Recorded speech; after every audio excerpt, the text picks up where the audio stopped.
Hello and welcome to my podcast, Soul Expansion and Inspiration. This is Series 3, Episode 9, and my name is Allie O'Shea. I'd like to give a very, very warm welcome to my special guest, Christina Hill, who channels Athella. She is a world-renowned channeler, and she is also a celebrity coach to the stars. Welcome to you, Christina. I'm so delighted you're here. I'm really happy to be here. I'm happy to be alive. How are you, Allie? I'm very well, thank you. I'm loving Every the energy, moment, absolutely loving I the mean, energy. it's serious. It's the energy. There it is. Yeah. Every moment we're alive, it's a gift. Absolutely. And we don't realize that until either we've suffered a lot and we're fed up with it, or something else comes along in our life and we just wake up. Exactly. And I think this is a great show, a great opportunity for people tuning into you to feel that energy. So I'm happy to be kind of like pointing that out right now, right off the bat. Is here we are right now. You're alive. You're breathing. Life is benevolent. All is well in this moment. All is well. Perfect. Thank you, Christina. Yeah. Your mission is to help people to live an extraordinary life where they are always connected to their guides and the universe. I'd like to go back a little bit though, Christina, if I may. I know that you had your profound awakening in 2015. Yes. But before that, when you were a child, you used to see and help people to the other side. And it was these gifts that you sort of had to repress because of your family life at the time and people not understanding your gifts. And it wasn't a time that it was to be talked about and all of those types of things, as is the case for so many people who do see spirit and energies and help people across to the other side. But would you like to tell us a little bit about maybe the earlier days, first of all, when you were smaller and helped people across to the other side? Sure, yes. So before we get to that, the preface here is that this storyline is not who we are, right? The past. We go there, we spend, like going into a library, right? And we read through the pages. We close the book, we leave the library. It's back to the now. So I just say that as an affirmation to myself and to others. It is possible to visit the past, brief visits, and learn there, and then close that book. I love that. The library. Yeah, let's live that way. Yeah. That's a sane, healthy way to live. Yes. And with that, and my first experience that I can remember of helping someone, what we call crossover, or some people call die or pass away, these terms, when in fact I like to use the word from Athella, which is to transition or to transform, like an ice cube melts into water. You know, it's change. It's not ending anything. So my first experience helping another individual transfer or transition was the mother of my adoptive father. And she literally called me to the hospital telepathically and said, I'm suffering, got all these tubes in me, and I was 5. So when I was there, I was standing in front of her, and she wanted to hold my hand, so I took her hand, and there was a lot of shaking, and I could see her soul sort of drifting up and out and then coming back in again and into the pain body, into the heavy. And I would say to her silently as I looked at her, this heavy pain body is done. It's right. It's done. You're ready. And this kind of like confirmation and all of it nonverbal, totally nonverbal. And I could see the pain body suffering of the adults around me and all of those in the hospital area, and also their guides around them. Lots of angels, lots of light, and then a lot of suffering human beings. So that very same day, we left the hospital, and I just made that energy exchange. I just said, I know how to help you get out of the heavy and go into pop out into the bright lights. I know how to do that. And I just knew. And it was just natural. And I really literally thought everybody could do this. Yeah. And of course, I would say things And then I would get punished, severely for that. So at 5, I'd already kind of picked up on a way or a method, techniques for making sure that I didn't get punished, but yeah, I could still be present and be able to help. And in this situation, particularly seeing someone just heavy body suffering, intense, I carried that weight with me all the way in the car, all the way back into the house. And I remember I was wearing overalls that day. And if you can imagine, a little girl with pigtails and overalls. Yeah. And I just sat down on the rug in the living room, and I closed my eyes, and I saw grandma's heavy body, and then I saw the white part, or the wispy vapor part, the soul part, spiritually going up. And I just held my gaze in that and held my energy in that. And I knew that it happened. And so I just walked into the kitchen and I said, Grandma is gone and she's gone up. And right about then I was like backhanded across the room by my adoptive father, who understandably was very, very stressed about the whole situation. And I laid there for a while. And I don't remember what happened after that, but I do know that they contacted the hospital that afternoon. They'd called them and they'd let them know. And sure enough, it was absolutely accurate. It happened at that moment. And I just grew up in that way. There were a lot of instances where I had strangers or people around me that I did not know that were calling forth to either pass out of the body and to let their family members know something, or to do something, instructions, or I would have, there were a lot of family members within my adoptive family that were ill, physically suffering, and just the form, this body, crumpling away, and just needed assistance in making that transition, and doing so in a way that's in peace. So this is something I learned early on, is that there is a way to transition. We do not have to get sick and suffer and go through the pain body experience in the mind before we transition.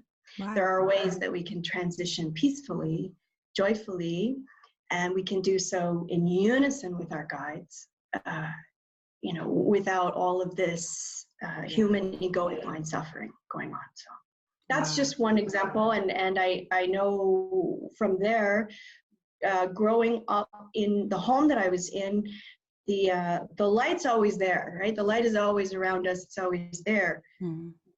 But I was never at a time where I could expand upon my gifts. So as you said, I figured out strategies, coping strategies for hiding them and for keeping myself alive and surviving. Okay. So your stepfather was quite violent then? Yes, both of my parents, and actually my adoptive mother was a social worker for abused children, incredibly. And there was just a lot of abuse within both of them, just struggling within themselves, their own demons. There was a lot of religion growing up in the family, a lot of force and pushing the religion into that. And a lot of collective old pains from the lineage of the family. So a lot of illness, a lot of tragedies. I tell people often I went to more funerals, open casket funerals, than I did birthday parties as I was growing up. So it's just a lot of suffering. And so the abuse, I think, came from, as my adoptive parents told me, that they adopted me because they wanted a Christmas present. That's literally what they told me. Wow. And I remember when I was 7 and they informed me that I was adopted, and my adoptive brothers said to me, "You're an alien. They brought you in from outer space." And I believed it. I totally believed it, because these people were just nuts, insane. And there was a lot of association between like love and pain and punishment. These things were just interchangeable. Wow. So for them, it was like, if we're going to give some love, there has to be a punishment as well. So in my documentary, Everyone Can Change, I kind of went into that, where I talked about how for Christmas, there would always be punishment, either with like switches or belts or things, before we open the presents. So if you can imagine it, like the mind just goes into this state of like animalistic disassociation. And then on top of that, I mean, I can see lights all around me. I can see people moving around, you know, that are not in a physical body. I was very aware too before events would happen, and so I could see things coming before they would happen. And then a little later on, as I grew up, I had my adopted brother was incessantly after me, and by after me I mean he was molesting me from about age 11 or 12 to 18 years old until I left the house. Wow. So, Wow. yeah, just really.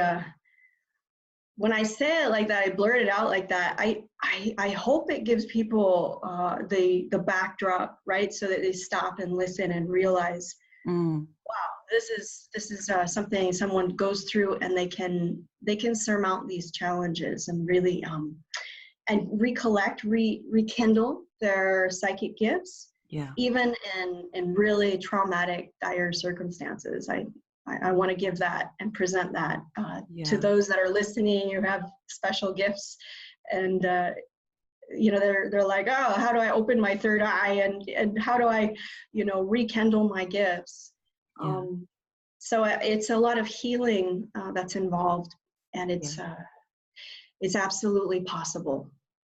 Yeah. Goodness me. Thank you so much for sharing that with us, because you know, while you say I blurted it out, I mean, at some parts of your body, in the depths of your being, you must still feel the pain of it, you know, sometimes. Scar tissue. Yeah. Scar tissue. So thank you for sharing that and for being vulnerable with us. It's, you know, so that people, it's always a lovely, beautiful thing to share vulnerability with other people, so that they can see the journey that you've been on. Of course, as you say, we are all living here and now in this present moment, and that is the most important moment. We don't want to keep reliving our past, but sometimes it's just important that people can hear the sort of the depths of who we have been to get to where we are. So thank you for sharing that with us.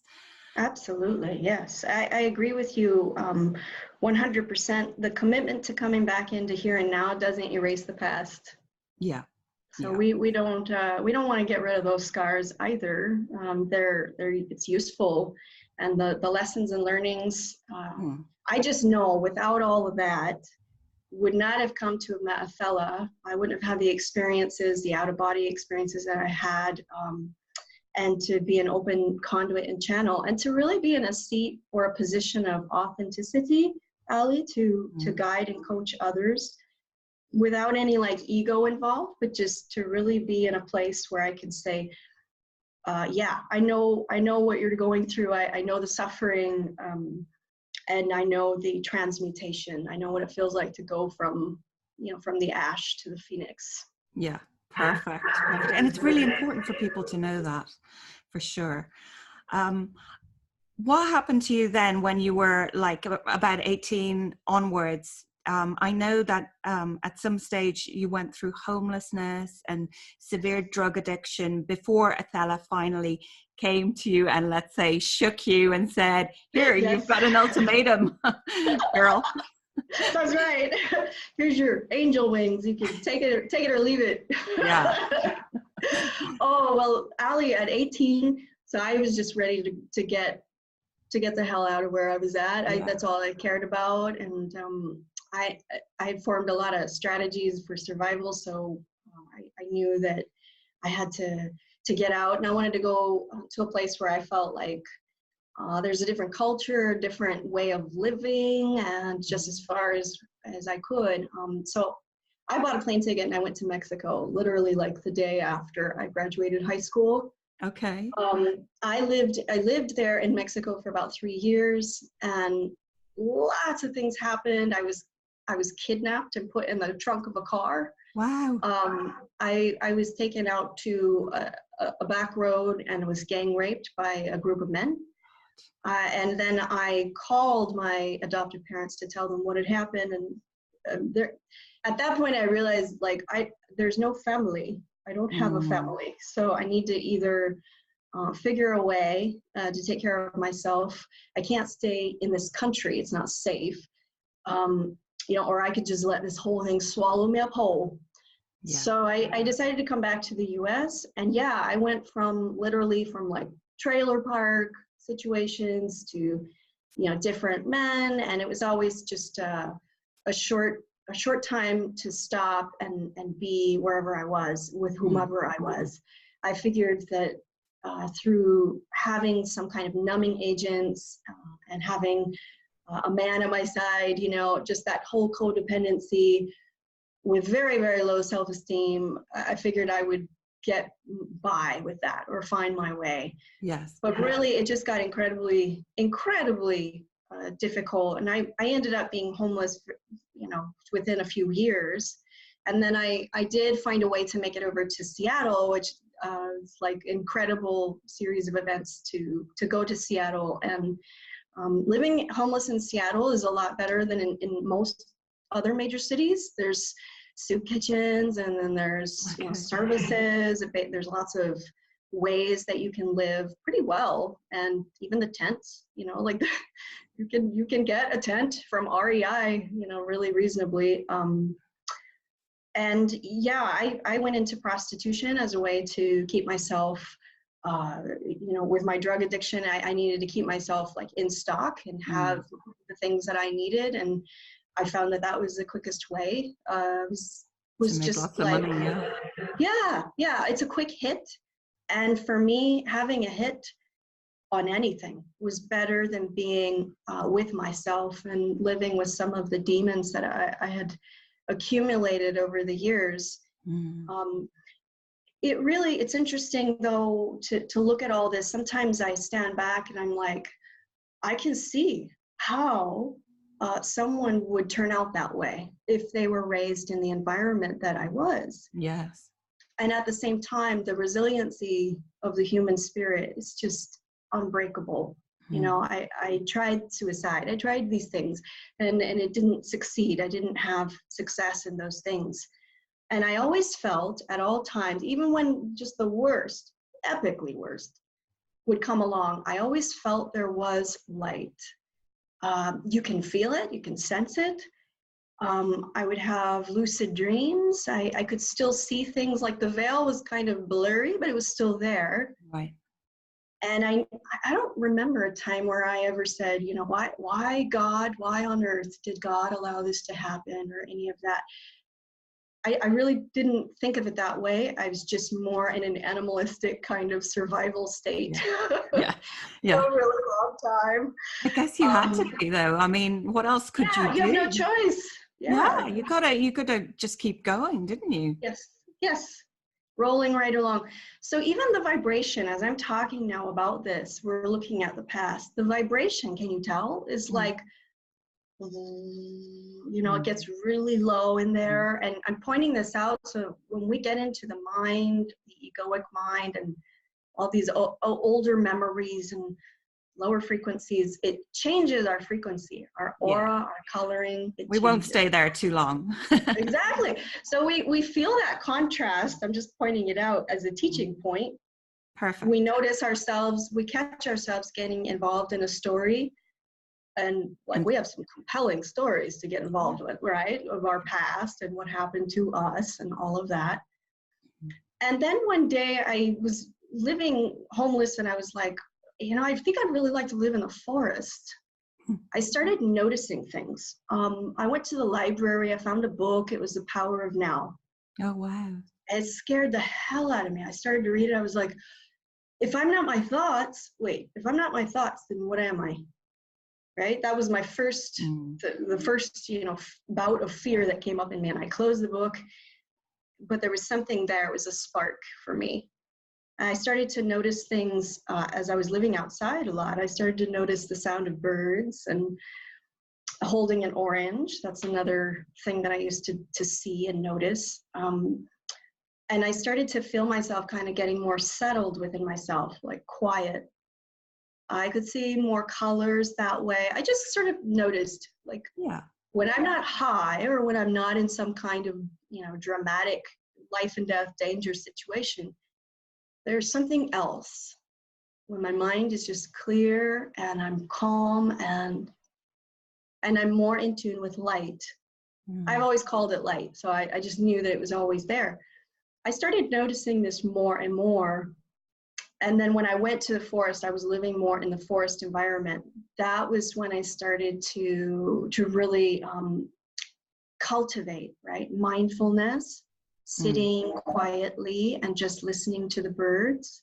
I mean, it's very basic, right? Like if I sit quietly and I listen to the birds, I notice a lot of thoughts are arising. Yeah, perfect place to do it though. You know? Yeah, totally. And in the peace, right? Just for a few seconds, even just a few seconds to feel peace. So that was really my start in all of that. And I graduated from homelessness. I lived in my car for a while. I started a house cleaning company. Very gradually over the years, this all happened. And I started to notice people that had a great deal of wealth. In Seattle, I had affluent clients. I was able to reach that level. I noticed that even with money, these people are suffering worse on the inside than I was. They had no sense of calm or no sense of rest or peace in the mind. Yeah. And very attached to the egoic mind or the material items or. So I was like, wow. So even if you have millions of dollars, you still be miserable. Huh. Exactly. Yeah. What a realization for you. But I think a lot of people don't realize that. I can't remember who famously said it. Somebody said, I'd like you to be in my shoes and realize, that happiness does not come from money. I can't remember who said it. I think it was Jim Carrey, right? Might have been Jim Carrey. Yeah. Yeah. Yeah. He's right. Yeah. All happiness or all money does at the end of the day is really give us the freedom to do the things and experience the experiences that we want to experience, to provide for our children if we have some, or to help people if we want to do that, to give to charities or whatever it might be as well. So money isn't everything as everybody thinks that it is, I guess. So it's interesting that you saw that and realized that when you went there after going through so recently all those traumatic events that you went through. Yes. Yeah, I also noticed that when I stopped taking prescription pills, alcohol, hard drugs, and stop doing that stuff gradually, that I could sit quiet and that I didn't have to be plagued by my own thoughts. I also noticed that my thoughts were an addiction as well. I was just always in my thoughts, always in the story. It was just interesting to pull away from all that and gradually retract. And I did that in the forest in Seattle. That was very, very helpful for me those few years, just sitting quietly. Yeah, profound. Doing nothing. Yeah, basically, just, and someone once said, was that like numbing out? I was like, no, actually I felt more alive and more in tune and in touch than in any other way. So it's kind of like the retreat that people seek when they come to my retreats these days. That's the start of the program. Yeah. I started, along with sitting quietly, I also started to feel my feet as I was walking. And I would just make a commitment, like for the next 10 minutes, I'm going to walk and just focus on my feet and not do anything else. Yeah. No matter what's going on, I'm going to keep my focus on my feet and start to detach slowly. Of course, all this didn't happen in one day, but slowly started to detach myself from the dramatic storyline that I had lived over the course of several decades. So it was very instrumental to live that way, and I'm very thankful for the homelessness. And that's just a term, that's just a word. It's a freedom.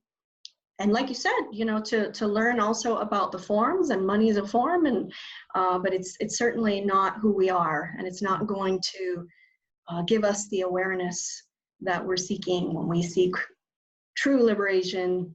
That kind of awareness And the connection within, I guess, as well. Totally, can't buy that. It's like you have to then seek further. Exactly. For that. Yes. Wow, incredible. It's an incredible story. So thank you again for sharing. Could you take us back to the moment where you first heard Athella in your head, or whether you heard a voice? Yes. It was Tuesday in Issaquah, Washington. By then I had an apartment and I was on my couch, on my sofa, and I was working with a woman, a specialist out of Canada who does past life regressions. I didn't even know what that was. I just said, I want to get to the bottom of this, because for many years there was something happening here. Yeah. Whenever I would meditate, or I was doing fairly well at that point, having cut back on a lot of addictions, but I needed a lot more help. And for some reason, something was going on here. Every time I relaxed, I would feel a pull, or like something wanting to come out here. Okay. So when I went to this woman, she said, okay, well, let's do a past life regression. So I was on my couch, and I knew I had trained myself how to get very deeply relaxed. Like within seconds, I was able to just go there.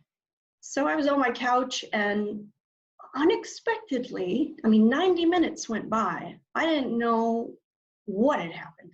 But when I opened my eyes, I knew that everything had changed. And Athella was with me at that point. When Athella appeared, she was an iridescent light that I can't even really talk. There's no way to talk about it. Yes. I thought I had passed out of my body and did the whole transition thing that I helped other people do. It looked a lot like that. The light was coming in from the bottom like a hoverboard, and then up from the top, and just light everywhere, a kaleidoscope of light. And I saw this figure, a mermaid-looking being with this flowing long blonde hair and blue eyes. And it would seem like this is all like fairy tale story type stuff, but really this happened. Yeah. It happened this way. It was like, boom. And then there's this light, and Athella said, I'm Athella. Say my name aloud. Say Athella. And my mouth started to move. Athella started to show me pictures like what you'd see out of a portfolio. And she said, you've done a lot of suffering, and this has all been going on, and it's been like a primer for you. You can keep on doing what you're doing, and that's fine.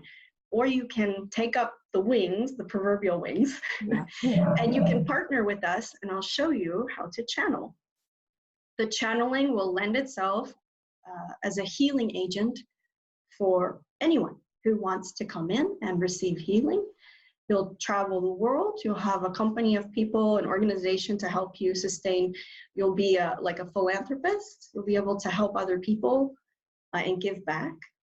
And everything will be taken care of, and you'll be living in front of the beach. And the channeling is going to come. You're not going to know how this is all going to work out, but the channeling is going to come through your body. You'll learn the techniques as you go. I'll be instructing you, but you do have to say yes, and you have to choose. This is like your moment. What is your choice? Without even, not even hesitation. I was there with my eyes closed, and I just said out loud, yes, I accept. Radical shifts. After that, I woke up, and the practitioner that was there on the call with me said, there is the whole world out there waiting for you. Yeah.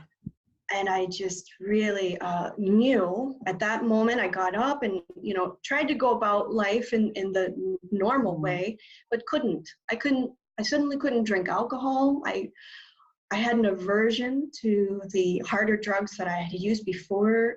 The things that I did before to numb out or soften the pain body as it comes, I couldn't do those things anymore.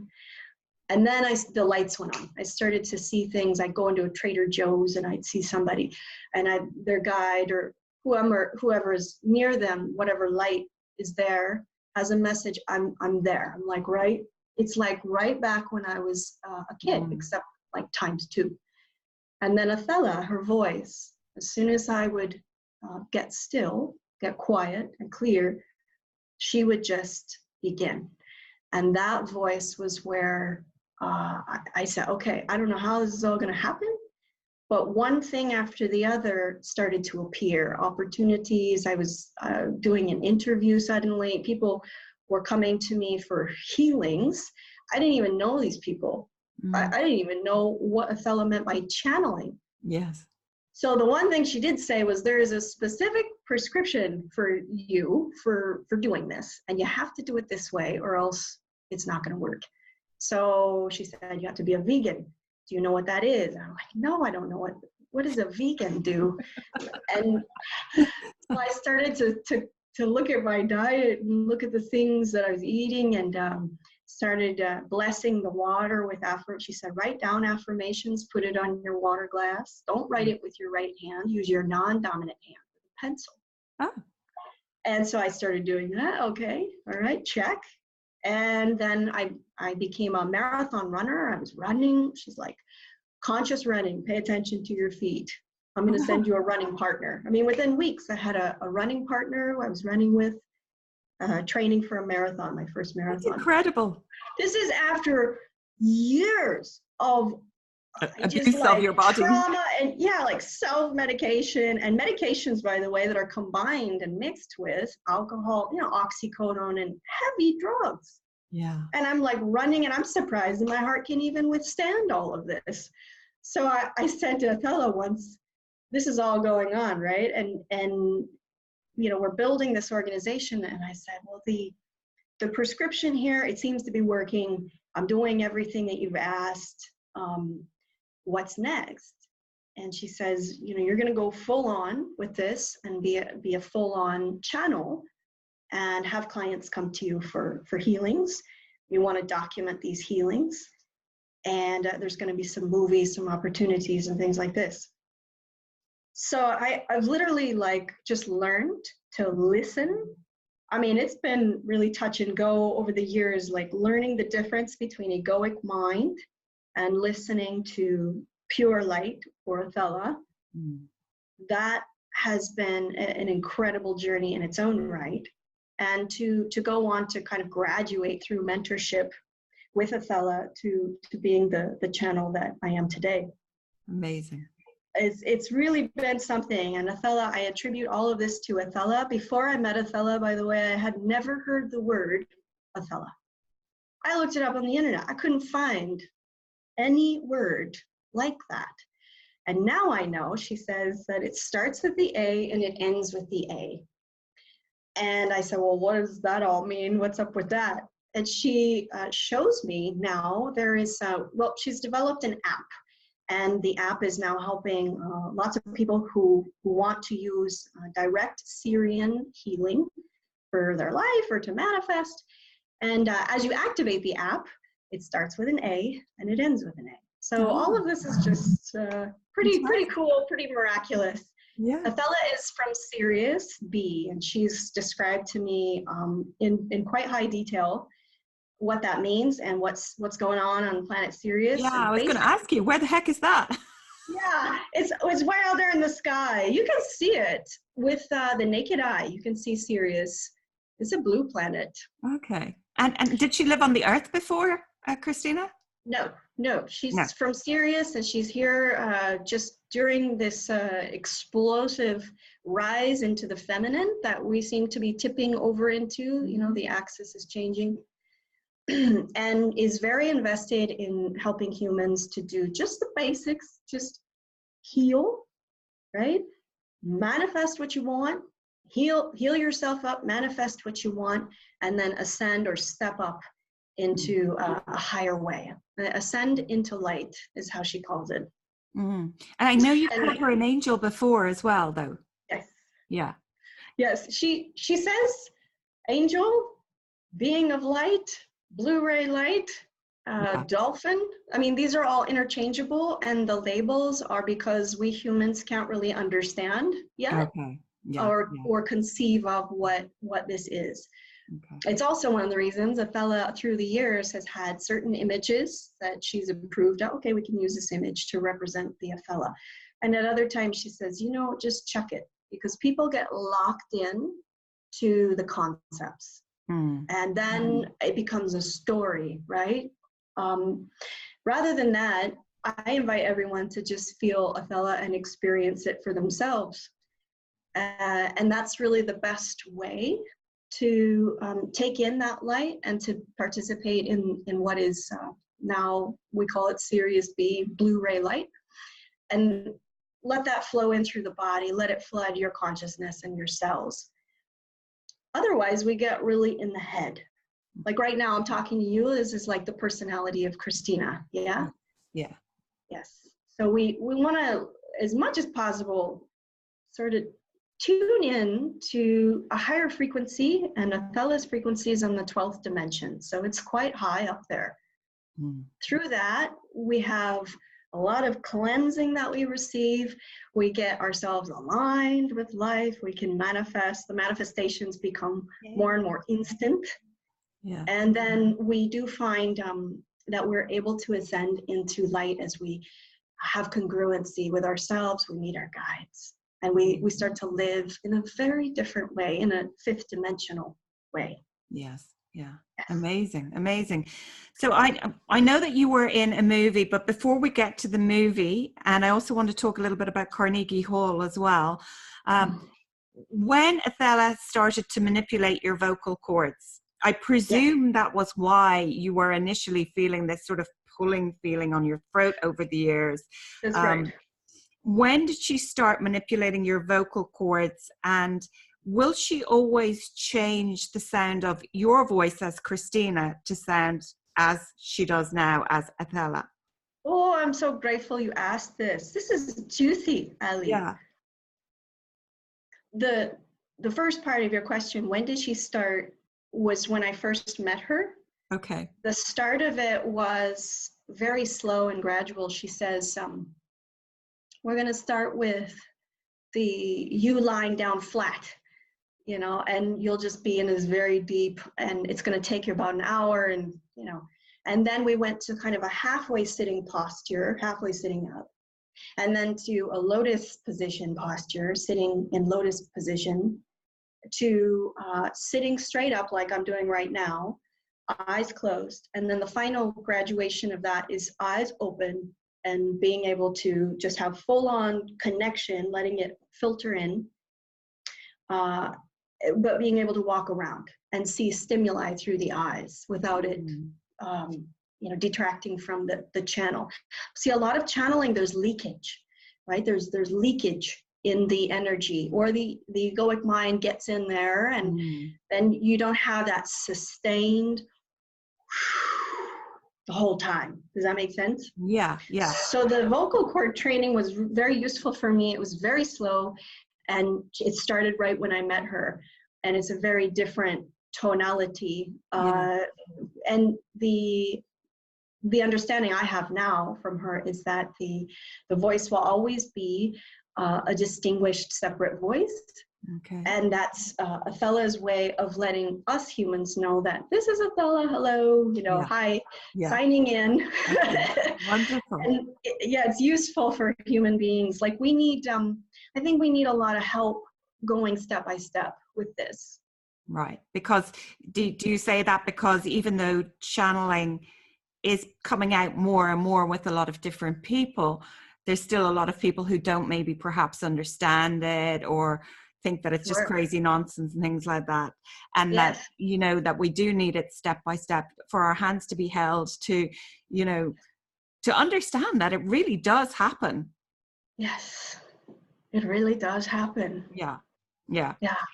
Yeah, because I know so many people, like, you know, including my husband, sorry, husband, who like probably would be like, you know. I can see where this is going. I feel it already. It's like, you know, woo-woo. It's too woo-woo. And, you know, I know so many channelers, and I myself do a little bit of channeling, not in the same way that you do. I mean, you know that everybody channels anyway. Everybody does it. Yeah. You know, so I suppose from their point of view, it's something like, you know, yourself or Abraham, or, you know, there's a few other people that I've interviewed, you know, that, you know, their voices change slightly or their mannerisms change. And, you know, I have friends as well, not just my husband, some friends who might be like, Oh, really? you know, you know, but that's just the way of it, isn't it? But I do think that more and more people really are understanding. Like, I hugely believe in it. Of course, there's also people that maybe are not as authentic, who, you know, whatever, but, you know, I'll go with who I resonate with, me personally, and Sure. what I'm feeling, the vibrational alignment with my own soul and what I believe in. Yeah. So, yeah. Yes. That's where it's at. Yeah. Yeah. Okay. And if So, it doesn't resonate, find something. Athella says, find something that does. exactly. It's okay. It's all going to be, my feelings aren't going to be hurt. No one, this is not personal, and no one needs to have the channeling be a certain way in order for, all I can say about Othello though is the proof is in the pudding. Mm-hmm. Yeah, and I've done one of your mini courses. I think it's on your website for channeling and meeting your spirit guide, which was amazing. Thank you. So is that still up on your website that people can still? It is. Yeah. It is. Do you want to say what it's called so that people can go and check you out and stuff like that? Because Cool. I know It's that learn how to channel. Mm-hmm. because I know it Yeah. leads on to something else that I still may do. It's just that I haven't gotten around to it yet. Oh, I think it's all based in what our guides are leading us. Yeah. If we're tuned into that, that's all that matters. And then Yeah. we'll find our way. And we're all here in school for learning and to have fun and play with the forms. But So do you want it's to all tell good. people what the course is so that they can check it out on your Oh, website? sure. It's Yeah. learn how to channel. And the channel of Athella, by the way, as soon as you click on that, athella.org, Athella.org is it's like a calling card. When you get in there, your energy field connects with the Syrians. It's a beautiful, like, Beautiful. domino effect. I loved listening to your voice when I was doing it. I'd actually fall asleep though, and I'd have to go back and repeat the lesson. That's very common. Actually, that's really good, and it's very common. Super consciousness and subconscious are like sitting at the round table when that happens, and you're just taking it all in, and it's just wonderful. I think I did it like 3 times because I was just like, I love your voice though. I absolutely love your voice. I'd like to talk to you a little bit about the fact that you were the first channeler to ever be asked to host at Carnegie Hall last year, I believe, and you're going back again this year, which is incredible. Yes, I'll be opening the show this year with Deepak Chopra. Yeah. No way. Yeah. So that's so exciting.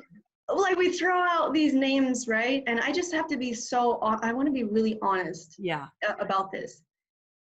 It's exciting, right? We throw out the names, Carnegie Hall, Deepak Chopra, and I've seen this in spirituality. A lot of these leaders in spirituality, the spiritual ego comes up. It happens. What I mean by that is, we'll see these leaders, right? And we'll go, oh, Carnegie Hall, and here's Deepak, and here's Michael Beckwith, and while we're all wonderful souls, we're all the same. We're all the same. Yeah. And believe me, I want to say this publicly, behind the curtain, like, we don't really know what's happening behind there. But I do know that one thing that will never, ever leave my psyche is living in those boxes. Yeah. And the truth really is that we are all equal. We are all in the here and now. We are all available open channels for higher wisdom, and no one has this supernatural or above anyone else, or I am a direct channel for, no, come on. We're all in this same vibrational plane, and the playground is open to all. So we're learning. You're teaching me right now. I'm sitting with your energy field. I feel it in my feet, my toes. I learn every time I go out, and I see someone's homeless or someone that's got $1 billion. I work with billionaires, I learn, and we are learning from each other. We learn from our cat, our dogs, our pets, our children. Yeah. And so one thing I've learned about this Carnegie Hall business stuff is that there's a lot of excitement. And then there's this like elitist kind of energy. Right. That could, so I catch myself, and And yeah, I'm just like, Yeah, staying I'm humble. going to sit with that. Staying Yes, humble. I'm going to be with that for a minute before I, let that all go somewhere else, because that energy could be used for light service. The egoic energy of elitism or the psychological need to be recognized or seen is very powerful, and that energy could be transmuted into something else. So I think about that really. I put my field into that, and Athella says, pull the reins back and let's stay in the here and now. So with that, I'll say it is very exciting. It's great to be excited about the forms. When going to Carnegie Hall, I was very humbly moved and touched to know that I was the first channeler to ever be presenting at Carnegie Hall ever. It's like, wow, that's pretty cool. And at the same time, I'm careful about how to say this. There were people there that told me that I would get sued if I did any form of real channeling. So I had to modify what I was doing. Okay. Just for any of you channelers out there listening to this, it's like, people are still freaked out by channeling and think that it's something very dangerous. Even taboo. And I was asked to modify what I was presenting. Now this here is a bit different, and they're just allowing me to open the show. And I think what I'll do is I'm going to dress myself as a blue Syrian. No, I'm just kidding. I'm not going to do that. Right? But it sounds funny. No, I'm going to allow Athella to just pass through me and allow the light to shine forth. I'd love to see the pictures of you dressed up as a blue Syrian.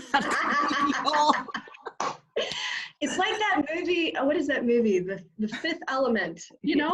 That blue being with the hair. And oh my goodness, that would be so funny. Gel suit, right? So will you do a meditation? Yeah. It'll be a channeled experience, and it'll be done with Earth, Wind, and Fire are going to be playing in the background. Brilliant. And I'll just allow Athella to, just what I do normally is just get quiet and stay in the lobby and let Athella do what she does. There's also going to be some dancing, so I have an outfit that I have chosen to do some dancing. Nice. And a nice little co-meditation with some of the other spiritual gurus. And we'll be, just having a manifesto that evening. Fantastic. Yes. Yeah. Tell us a little bit, Christina, if you would. I've watched the movie. It's called Tuning In, Angels and Aliens, where you kind of co-starred with, I think it was about 6 or 7 other channelers. Yes. Is that right? Right. The top channelers of the planet, or so saith those that have put the panel together, like Bashar was one of them, and my dear friend One Life and Catherine, just beautiful, beautiful beings coming together to, I think it's to point out that the channeling is the real deal, and channeling is now becoming the wave of the future. Business people are now using this to manifest business results in their companies, and people in business meetings are turning to their guides, and they're doing inner channelings, simultaneously as they're, going about their day. The channeling is not something, it's gone from, this like, what is that, Ouija board type stuff, to now a healing modality. Something that I think is highlighted in the film is that we can see it's healing, it has a purpose, and then there's also entertainment, and there's other purposes for the channeling too. Information is another one. It's very interesting, fascinating. But something, Allie, I haven't seen the movie. Have you not? I haven't watched it. No. Okay. Yeah, I watched it. Yeah, it's good.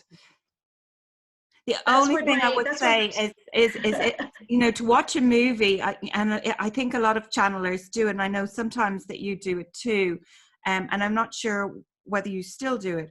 You can correct me if you don't, but to have the eyes closed, I think. That was the only thing that was hard about the movie. I think you had your eyes open in the movie, actually. Yes.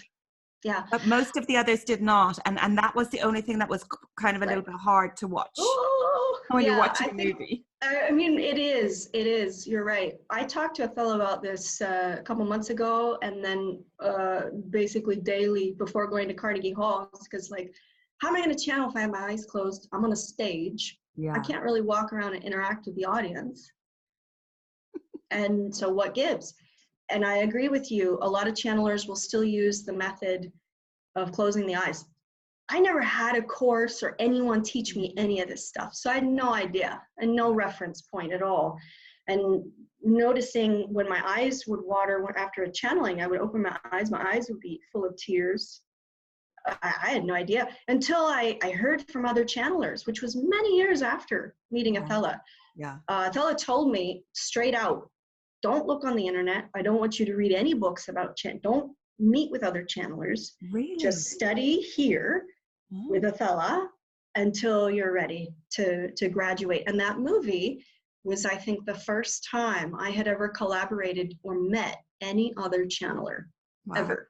Wow. So it was like, wow, this is really happening. And I could share in some of the experiences, like the eyes watering, some of the other symptoms of the body when channeling goes rogue or when there's leakage. Anyone that channels can kind of appreciate what I'm saying here. Like the energy can get diverted, go into other areas. You can take on other people's energy, keep that, and then something happens and, oh, I didn't clean out my filters are all clogged up. I didn't clean myself out. Protections and, all kinds of things that I feel now when I talk to other channelers, I can fully appreciate. But watching a movie for someone, just watching it, absolutely. You're going to see a lot of people with their eyes closed. Yeah. That's weird. Yeah. That can look a little weird.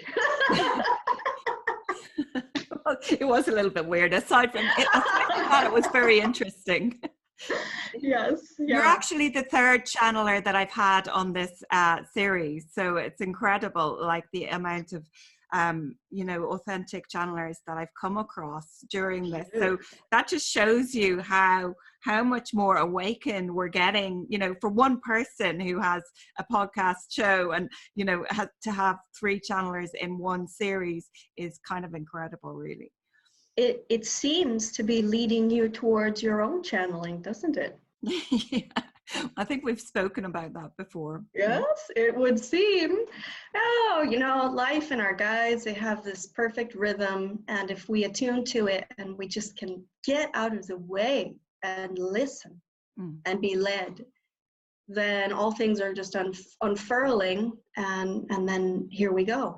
The channeling is not just for those that want to be of light service. It's for everyone. Absolutely. And we all do it anyway. I mean, yeah. Why not kind of hone in on that and use that skill, like learning how to skillfully drive a car? Yeah. Right? Well, there's so much more things I want to touch on. I'm not sure how we're doing for time, Christina. Perhaps you could let me know. There is no time. So we can continue for a little while. And we can all just like live in that timeless realm now. I'd really love to get out of the personality and let Athella shine forth if you're happy to hear that. Yeah. And sure. Great. Let's invite in the high.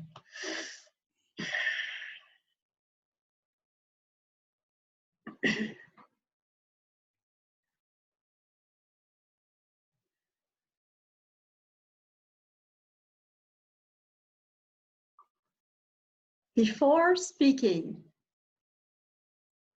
Athella gifts to you Blu-ray plasma. Feel.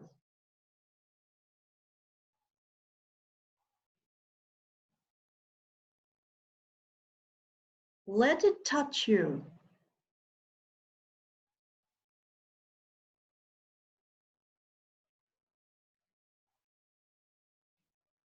The plasma is of Sirius B. Athella desires for each human to feel calm, to feel a detached sense of peace from the insane mind, and to take a pause to just be. The blue-ray plasma is a calming agent.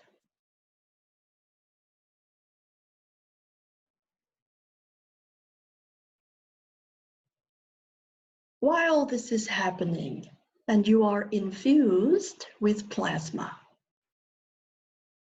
Athella will ask those listening,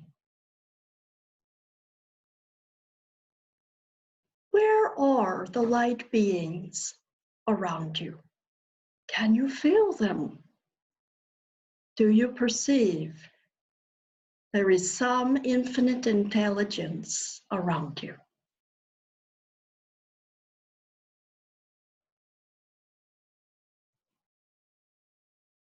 If you can feel, then you can amplify these feelings, bringing them forth. In a practical sense, you can have companionship with your light team. There is no question. You have a celestial team of embodiment beings around you. Each human does. Undeniably.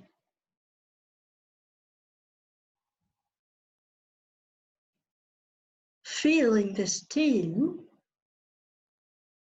it requires getting soft and quiet on the inside. Like a lullaby, resting quietly.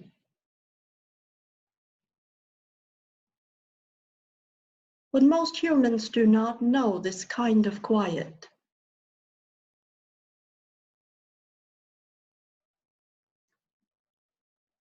Rest easy. As Athella speaks, you can feel the blue ray flowing through.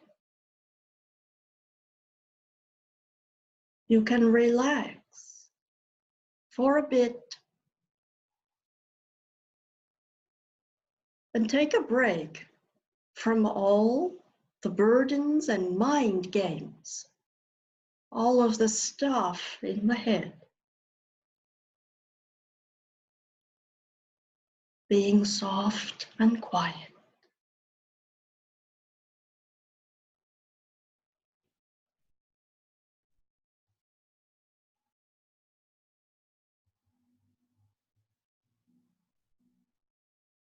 Athella will share that the human vehicle that you are embodying now,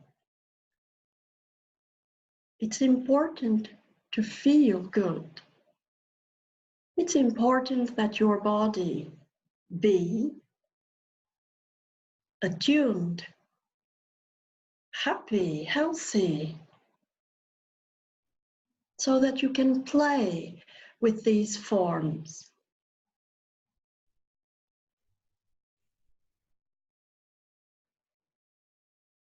Feel your body now. Let the light in. Is there some part of your body where you feel contraction or imbalance? If there is, take it by the hand and sit with it. Meanwhile, Athella will provide the kaleidoscope of bright light.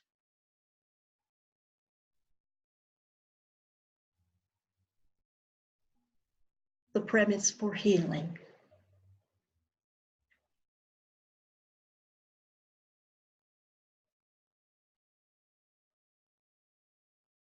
Rather than talk about topics, Athella prefers to help you to heal the systems of the body.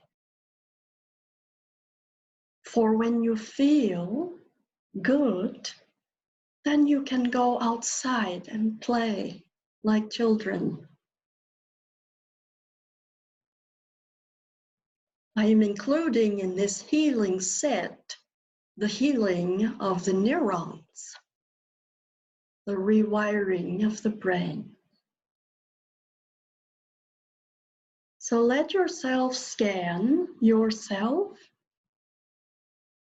illuminate any imbalance, and Athella will meet you there with a kaleidoscope.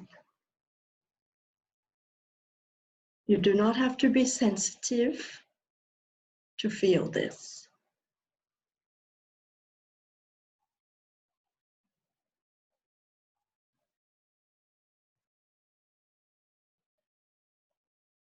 From the north and the south to east and the west, the Merkaba of the body, or the energy plane, spins. Your aura and all the colors. Let it be washed and rest.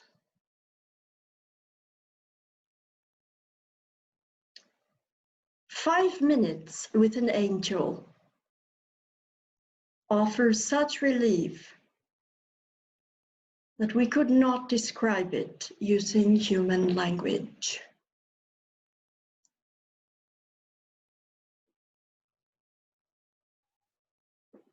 Enjoy and allow yourself to absorb this plasma. The kaleidoscope stays with you. The energy does not go anywhere. It continues.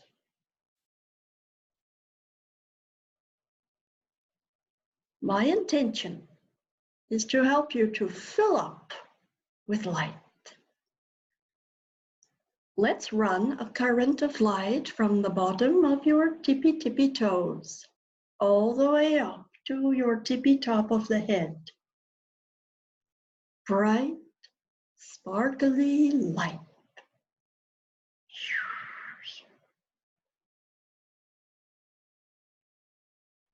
Washing, cleansing, restoring you.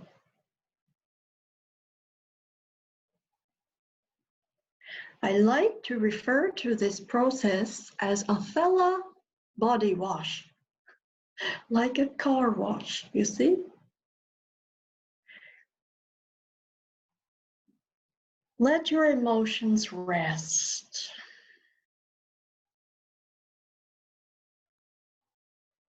The thoughts cause the whole of the suffering.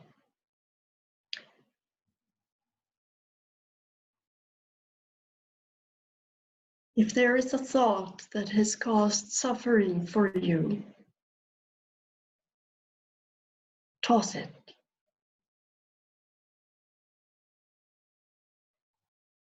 Out with the old thoughts and in with the new.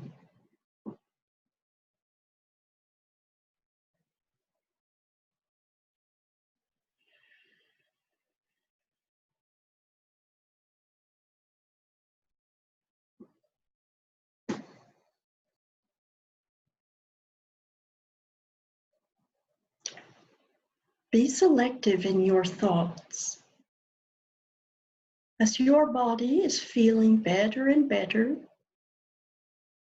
you will want to create things. We call these things forms. You create based off of the thoughts.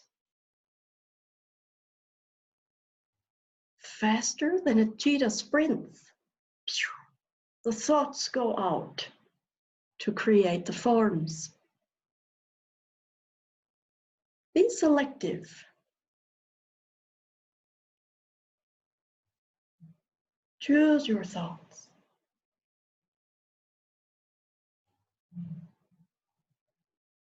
And very soon, the powerful co-creator that you are, you will come to know the celestial beings around you. These are not imaginary fairies. No, they are real, solid energy systems of love vibration.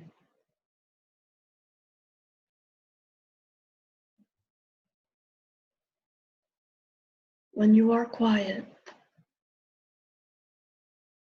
as you have been listening to Athella's voice, then you choose higher thoughts.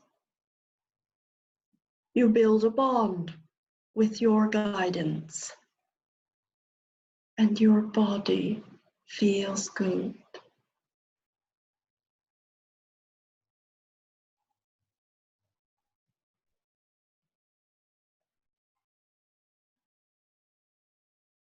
From the Syrian community, we love you beyond the conditions, beyond the word love. We love you.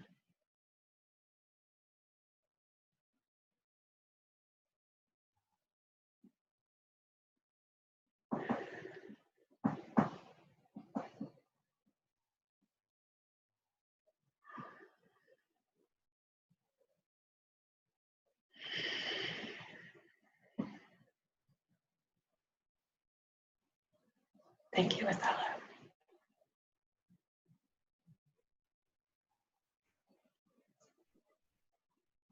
Thank you, Christina, and thank you, Athella. Thank you for bringing Athella through to us, Christina. That was beautiful. I'm very honored. Thank you so much. Mm.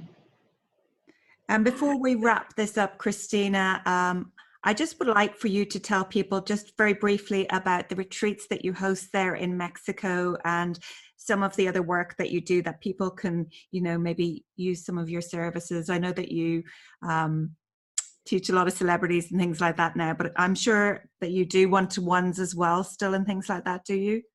I do still do one-to-one sessions. It's just very important when people feel the call to have access to Athella. So even though we've done a lot of, and we continue to do a lot of celebrity work and travel, we do have part of our calendar open still for one-to-one sessions.